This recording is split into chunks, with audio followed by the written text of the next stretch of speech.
qu'un champion cycliste s'arrête en milieu de saison. Et lui, il veut finir sa saison sur route, puisqu'après il partira sur le gravel, mais en tout cas sa saison sur route, sa carrière sur route avec le Couronne du Dauphiné, qui passera par Brioude, où il est né, qui ira aussi ensuite, bien sûr, dans ces montagnes où il espère briller. C'est un sacré beau signe de voir un champion comme lui pouvoir partir sur cette course-là. Ça veut dire que c'est une très belle course, ça veut dire que c'est un homme de cœur, ça veut dire que c'est un grand champion, mais c'est quelqu'un qui pense aussi aux autres d'une certaine manière et qui sait où sont ses racines. Et ses racines, elles sont de Brioude jusqu'à la Savoie.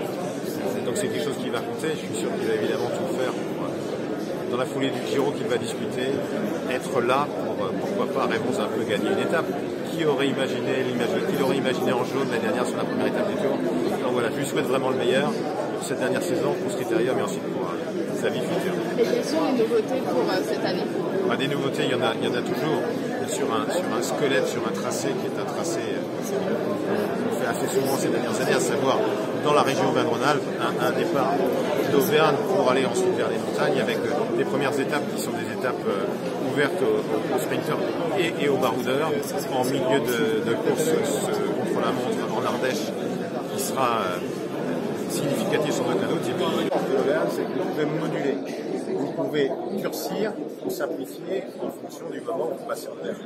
Donc là, il y a de quoi faire aux baroudeurs, mais on ne veut pas évidemment, comme organisateur, avec Bernard Fernet, avec Gilles Ménian, qui sont directement du critère du Dauphiné, que tout soit joué au bout de 48 heures. Il y a un parcours fait pour ceux qui vont poser.